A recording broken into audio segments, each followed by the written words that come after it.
ریاست پاکستان سے بڑھ کر ہیں. اس کی ذات, اس کی خواہشات اور اس کی فرسٹریشن اس حد تک بڑھ چکی ہے کہ وہ سمجھتا ہے کہ میں نہیں تو کچھ بھی نہیں. And why it may seem to you a bit strange coming from me this, because that person and the narrative that he is pushing, it has become a national security threat. اب سیاست ختم ہو چکی ہے. اب اس کا جو بیانیہ ہے وہ پاکستان کی نیشنل سیکورٹی کو تھریٹ بن چکا ہے.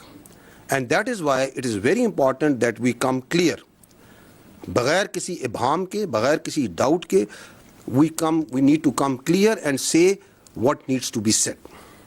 And we need to understand that how this narrative is working, why it is working, and also, unfortunately, it is working in deep collusion with external actors.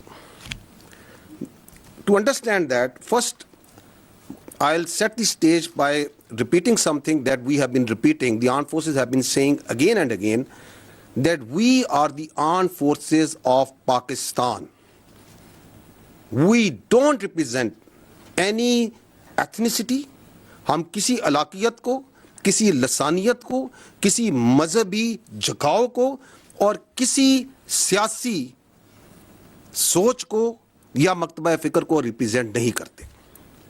ہمیں پاکستان کے ہر علاقے کے, ہر مذہب کے, ہر مسلک کے, ہر زبان کے, ہر سیاسی سوچ کے لوگ موجود ہوتے ہیں. But we put that all aside once we wear this uniform. That is our pride, that is our honor. We strive, we die on daily basis, not for some zaban, some alaka, some siyasi soch. We strive and die on daily basis for the people of Pakistan, for the integrity of Pakistan. And that we say very clearly. And we also don't come from the elite of Pakistan. We come from the middle classes, lower middle classes, the poor classes. We don't strive, we are not pursuing the agenda of ہم کسی political actor کا, کسی class کا, کسی elitism کا agenda لے کے نہیں چلتے. This is your armed forces. We are absolutely clear of the character of the armed forces of Pakistan, starting from soldier up to its field marshal. This is the way we are, this is the way we will. اگر کوئی اپنی ذات کے لیے, اپنے delusional mindset کے لیے, اپنی نارسس سوچ کے لیے اس آرمڈ فورسز کو اور اس کی لیڈرشپ پہ اٹیک کرتا ہے, then we will also come bare knuckle. There should be no doubt on that. اور that's why we request again and again کہ آپ کی سیاست ہوگی. ہم رسپیکٹ کرتے ہیں تمام سیاسی پارٹیز کو, تمام سیاسی شخصیات کو, لیکن آپ اپنی سیاست کو برائے مہربانی پاکستان کی افواج سے دور رکھیں. ہمیں اس میں نہ گھسیٹیں. We don't want to be part of your politics.